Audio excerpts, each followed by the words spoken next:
Hello my dear friends, कैसे आप लोग। बढ़िया, एकदम बढ़िया रहना चाहिए दोस्तों। और मैं आप लोगों के लिए बढ़िया बढ़िया ऑब्जेक्टिव भी लेकर के आते रहता हूँ। जो मैं आज जो है सेट नंबर 2 लाया हूँ क्लास 10th विज्ञान 2022 के लिए। विज्ञान ऑब्जेक्टिव मॉडल पेपर 2022 के 80 में 80 घसाएगा, वैसा मैं ऑब्जेक्टिव लेकर के आया हूँ। यदि हमारे प्यारे दोस्त अगर आप लोग पूरा देख लेते हैं तो आप लोग को इस सेट से 25 नंबर कोई नहीं छीन सकता है। और मैं आप लोगों को घोर कर ही पिला दूंगा, और कैसे पिलाया जाता है वो मैं जानता हूँ कि कौन सा स्टूडेंट कैसे पीते हैं घोर करके। तो चलिए फटाफट मैं स्टार्ट कर देता हूँ। हमारे प्यारालाल एवं सुंदरलाल, अरे हमारे भाई आप लोग जानते ही हैं कि प्यारालाल और सुंदरलाल ये हमारा शब्दवाणी है, ये तो मैं छोड़ ही नहीं सकता हूँ। तो चलिए, आप लोगों को बुरा लगता हो मेरे भाई तो मुझे माफ़ करना, लेकिन मैं आप लोगों के लिए मैं ऐसा ऑब्जेक्टिव लेकर के आता हूँ कि 100% आप लोगों को एग्जाम हॉल में देखने को मिलता है। तो इस सेट जो मैं लाया हूँ, इससे 2020 में लमसम 20 ऑब्जेक्टिव पूछा है, और 2021 में लमसम आप लोगों को इस सेट से 22 ऑब्जेक्टिव टकराया है। ठीक है, इस सेट से, केवल इस सेट से यदि आप लोग पूरा देखते हैं, फुल वॉच कीजिए, नो स्किप, मैं 100% आप लोगों को घोर करके पिला दूंगा। तो चलिए फटाफट स्टार्ट कर देता हूं। तो यहाँ पर ध्यान दीजिएगा मेरे भाई, और आप लोग को सब्जेक्टिव भी कराया जा रहा है। ठीक है, कह रहा है कि गोलीय दर्पण में फोकसांतर एवं वक्ता त्रिज्या के बीच संबंध है। तो हम लोग जानते हैं कि R = 2F और F = R/2 होता है। क्या होता है? R/2 होता है। तो ये फार्मूला आप लोग जानते ही होंगे। तो यहाँ पर आप लोग इसके अनुसार देखेंगे तो F बराबर, देखिए F R = 2F एकदम करेक्ट है, एक हो गया। और F = R/2 है, तो F = R/2 इसमें भी नहीं है और इसमें भी नहीं है, क्योंकि इधर R बराबर देते हैं। R बराबर क्या था? 2F। तो R = 2F is right answer. R क्या है? तो वक्ता त्रिज्या। ये क्या है? तो फोकसांतर। चलिए आगे की ओर 2 नंबर में, निर्गत किरण एवं अभिलंब के बीच का कोण को क्या कहते हैं? तो देखिए, निर्गत मतलब निकलने वाला, याद रखिएगा। तो निकलने वाला निर्गत कोण कहलाएगा। ठीक है, निर्गत किरण और जो है अभिलंब के बीच, तो क्या कहलाएगा? निर्गत कोण। और आपतन और अभिलंब के बीच आपतन कोण हो जाएगा, और परावर्तन और अभिलंब के बीच परावर्तन कोण हो जाएगा। ये भी आप लोग ध्यान में रखिएगा। 3 में क्या कह रहा है कि 1 मीटर फोकस दूरी वाले उत्तल लेंस की क्षमता होता है। तो 1 मीटर कहेगा तो 1 डायोप्टर करना है, 2 मीटर कहेगा तो ठीक है, तो 2 डायोप्टर करना है। इसी तरह से आप लोग को याद करके रखना है, क्योंकि आप लोग जानते हैं, क्या जानते हैं कि 1 या 1P बराबर या 1 डायोप्टर बराबर 100 सेंटीमीटर बटे F होता है। यानी कि इसको हम लोग 1 मीटर में बदल दिया, बटा में F कर देंगे। समझ में आ रहा है? सभी समझ। 1 मीटर जो होता है 1 डायोप्टर के बराबर होता है। आगे कह रहा है 4 में कि सामान्य आँख के लिए स्पष्ट दर्शन की न्यूनतम दूरी होती है। तो देखिए, स्पष्ट दर्शन की न्यूनतम दूरी का है सामान्य आँख के लिए, तो ये जो हो जाएगा 25 सेमी। अगर कहेगा आप लोगों को कि सामान्य आँख के लिए दूरी क्या होगी, तो अनंत हो जाएगी, अनंत, याद रखिएगा, अनंत। अगर न्यूनतम ना कहे तो अनंत हो जाएगा। ठीक है, अगर न्यूनतम लगा दिया जाए तो 25 सेमी हो जाएगा। ये बात आप लोगों को याद रखना है। और आप लोगों को ऐसा ही मैं लेकर के आते रहता हूँ बार बार। आप लोग सब्सक्राइब करके बेल आइकन जरूर प्रेस कर लीजिएगा, नहीं तो आप लोगों को बाद में पछतावा होगा। क्योंकि मैं आप लोगों के लिए दूसरा मॉडल सेट है, और मैं सभी का दूसरा का मॉडल सेट अभी लगातार करा रहा हूँ। अब जो है तीसरा का मॉडल सेट इसके बाद मैं लगातार कराऊंगा। ठीक है, कल जो है आप लोग को मैथ का मॉडल सेट 2 आएगा। ठीक है, चलिए, किस दृष्टि दोष के निवारण के लिए अवतल लेंस का प्रयोग किया जाता है? तो देखिए, अवतल लेंस यानी कि आप लोग जानते हैं कि दूर का वस्तु दिखाई नहीं देता है, और दूर का वस्तु कब दिखाई नहीं देता? तो निकट दृष्टि दोष में, यानी कि निकट दृष्टि दोष।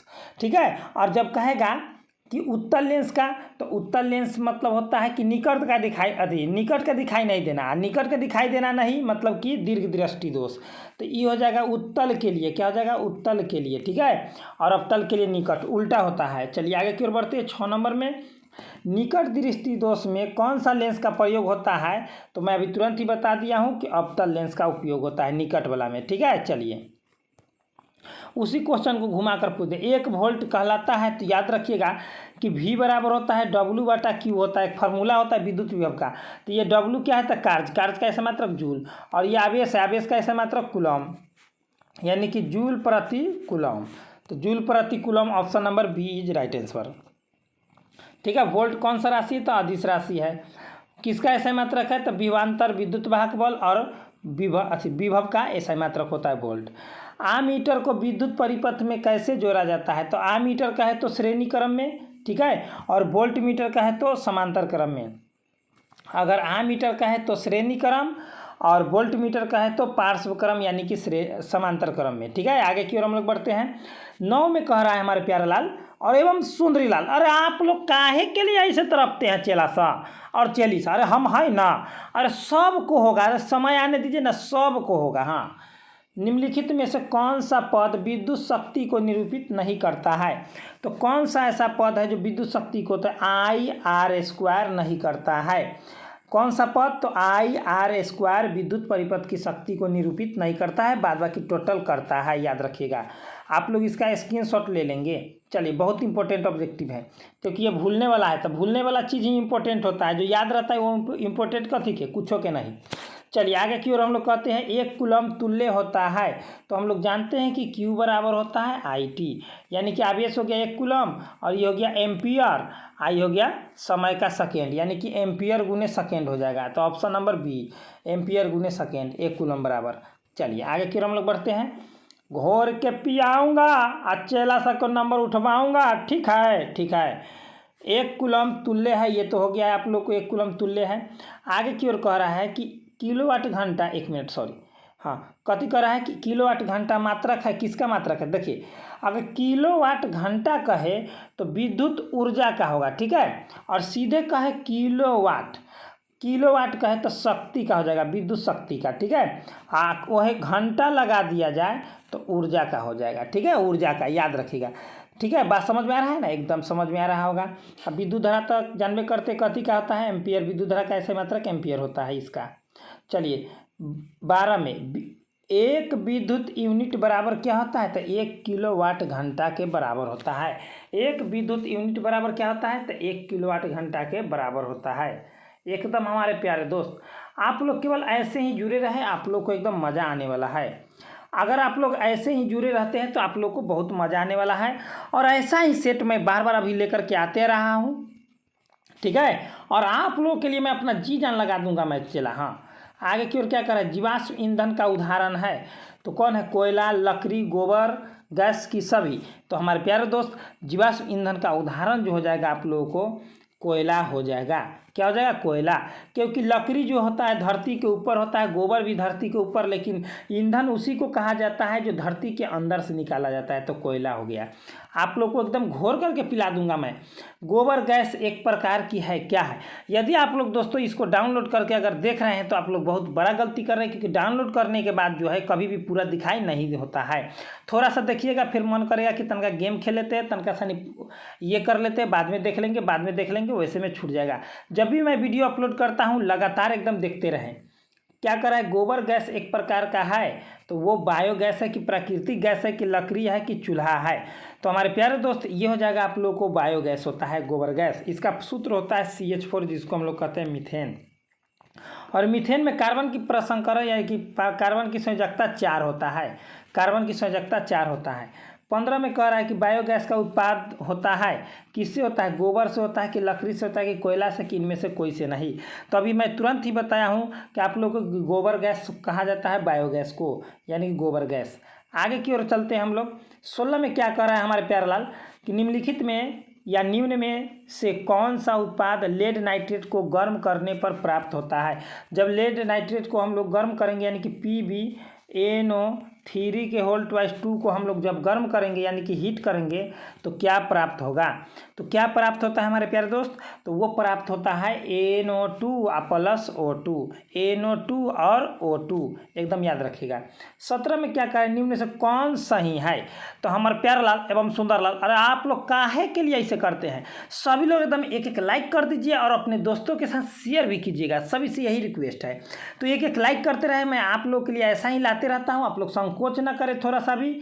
हाँ, निम्न में से कौन सही है, तो निम्न में से कौन सही है, तो आप लोग याद रखिएगा जिसमें 10H2O रहेगा तो सोडियम कार्बोनेट, ये धोने वाला सोडा नहीं, धोने वाला सोडा है, कौन सा है, धोने वाला सोडा। और जबकि NaH और CO3 रहे तो ये खाने वाला सोडा। अगर H लग गया बीच में ना तो सोडियम बाइकार्बोनेट यानी कि खाने वाला, और ये सोडियम कार्बोनेट यानी कि धोने वाला 10H2O होता है। चलिए आगे की ओर हम लोग बढ़ते हैं। देखिए आप लोग केवल हमसे जुड़े रहे और पूरा सेट को पढ़े, आप लोग को एकदम मज़ा आने वाला है। लोहा से, ठीक है, जंग के लेपित, ठीक है, यहाँ पर लिंग लिखा गया, यहाँ पर जंग होगा। जंग के लेपित करने की क्रिया को क्या कहते हैं, तो गैल्वेनीकरण कहते हैं। क्या कहते हैं, गैल्वेनीकरण कहते हैं, यानी कि जिंक, ठीक है, जिंक से लेपित करने की प्रक्रिया को, यहाँ पर जिंक होगा, ठीक है, जिंक, यहाँ पर जिंक होगा, ठीक है, हाँ जिंक, ठीक है, जिंक का संकेत होता है Zn, जिसका परमाणु संख्या 30 होता है, याद रखिएगा। चलिए आगे की ओर में बढ़ते हैं।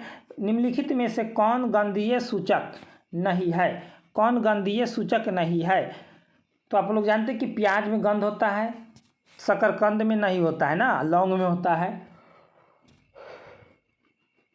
वैनिला में होता है, लेकिन शकरकंद जो होता है खाने वाला होता है, इसमें नहीं होता है।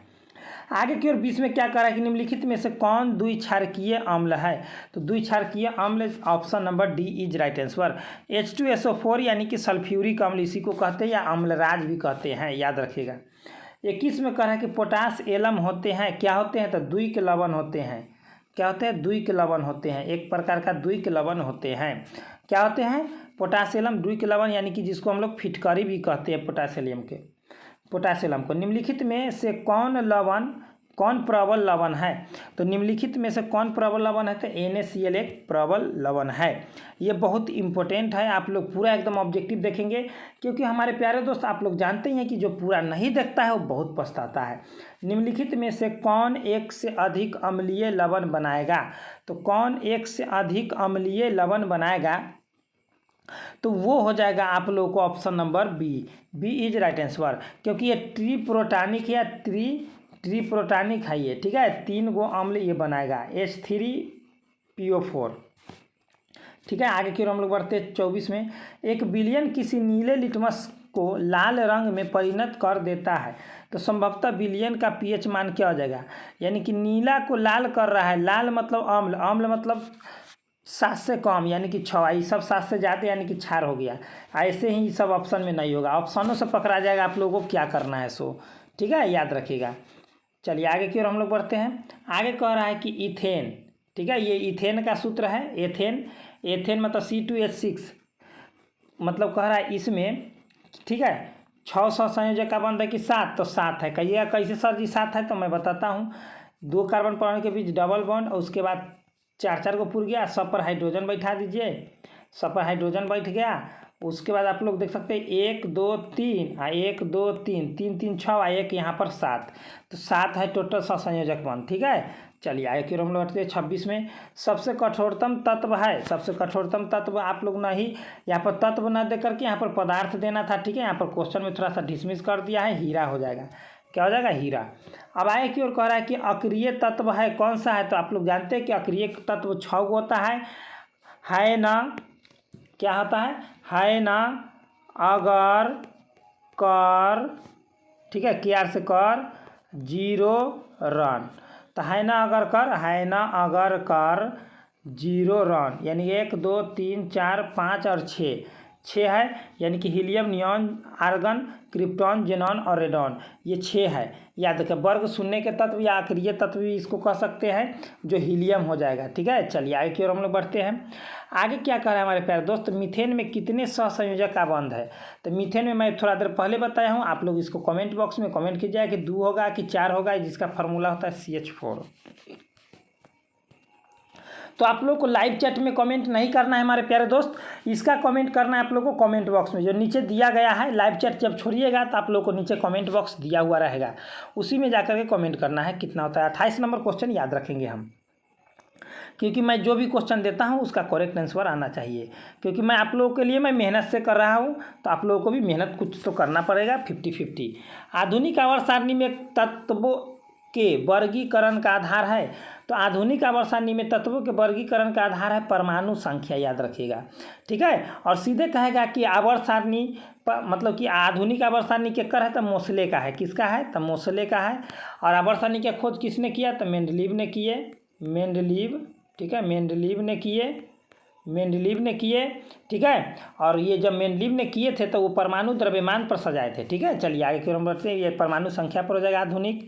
आगे कह रहा है कि अमोनिया के अणु में नाइट्रोजन एवं हाइड्रोजन के परमाणुओं की संख्या का अनुपात। तो आप लोग जानते हैं कि अमोनिया का सूत्र होता है NH3, नाइट्रोजन 1 व हाइड्रोजन 3 होते, 1:3 इज राइट आंसर सी। चलिए आगे की ओर हम लोग बढ़ते हैं।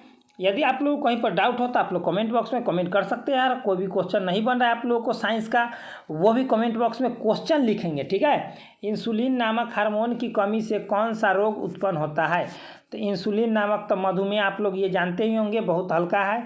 और घेंघा रोग आयोडीन की कमी से होता है। चलिए 32 में क्या करें, वाष्पोत्सर्जन कैसी प्रक्रिया है, वाष्पोत्सर्जन कैसी प्रक्रिया है, तो बहुत ही आसान है। तो वो भौतिक प्रक्रिया है जो बार बार दोहराती है। आगे की ओर कह रहा है 33 में कि निम्नलिखित में से कौन सा पादप हार्मोन है, तो कौन सा पादप हार्मोन है हमारे प्यारे दोस्त, तो निम्नलिखित में से कौन सा पादप हार्मोन है, तो वो है आप लोगों को साइटोकाइनिन। साइटोकाइनिन जो है पादप यानी कि पेड़ पौधा में पाया जाता है। आगे की ओर कह रहा है 34 में कि दो तंत्रिका कोशिका के मध्य खाली स्थान को क्या कहते हैं, जो दो तंत्रिका के मध्य में जो खाली स्थान होता है उसको हम लोग क्या कहते हैं, तो उसको कहते हैं सिनेटिक दरार या सिनेप्स, सिनेटिक दरार या सिनेप्स कहते हैं। 35 में क्या करें, निम्न में से कौन मानव में मादा जनन तंत्र का भाग नहीं है, तो मादा जनन तंत्र का भाग कौन सा नहीं है, सो पूछ दिया है। तो शुक्रवाहिका ये पुरुष में पाया जाता है, ठीक है। चलिए आगे की ओर हम लोग बढ़ते हैं। कह रहे कि पराग कोश में होता है, क्या होते हैं, पराग कोश में क्या होते हैं, तो पराग कण होते हैं। पराग कोश में क्या होते हैं, तो पराग कण होते हैं। आगे कह रहा है द ओरिजिन ऑफ स्पीसीज, तो आप लोग जानते ही होंगे the origin of species Charles Darwin ने लिखे थे।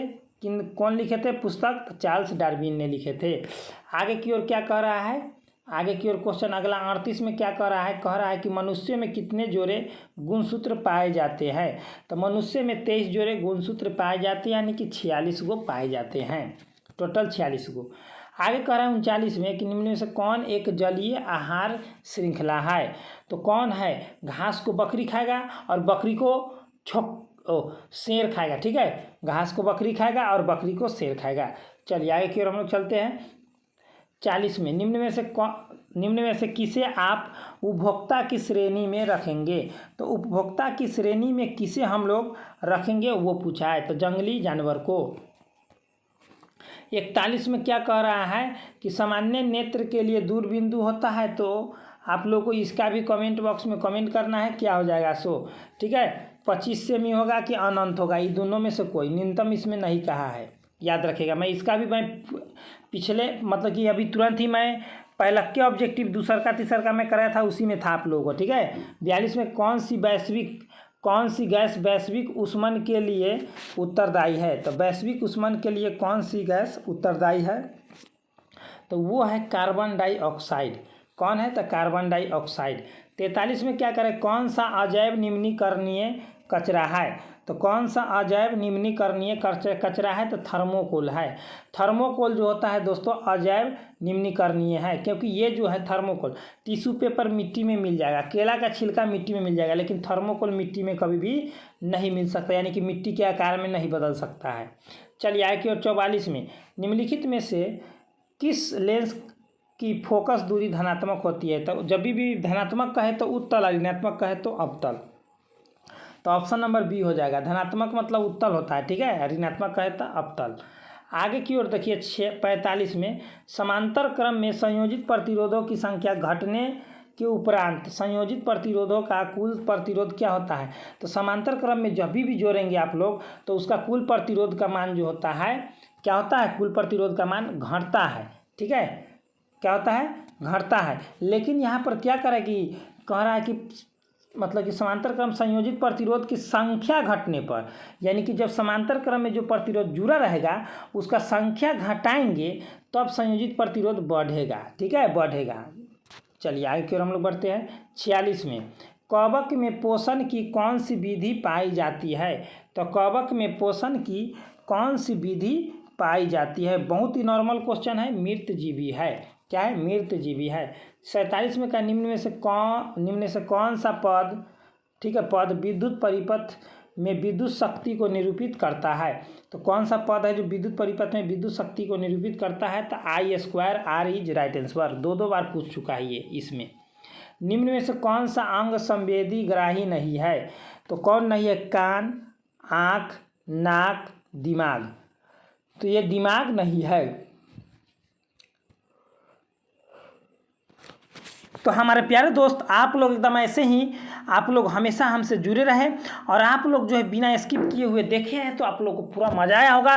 और ऐसा ही ऑब्जेक्टिव अब मॉडल सेट मैं 3 लेकर के आ रहा हूँ। बार मैं मॉडल सेट 2 मतलब इधर उधर करके डाल दिया हूँ, लेकिन कोई दिक्कत वाली बात नहीं है। अब लगातार मॉडल सेट 3, 4, 5, 6, 7 ऐसे मैं लगातार डालता रहूँगा और आप लोग हमसे जुड़े रहेंगे।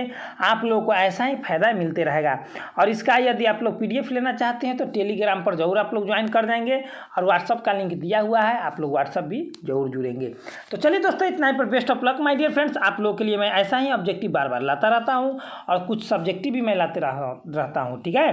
तो ऐसा ही आप लोग एकदम जुड़े रहे। इतना ही पर best of luck my dear friends. इतना ही पर जय हिंद, जय भारत।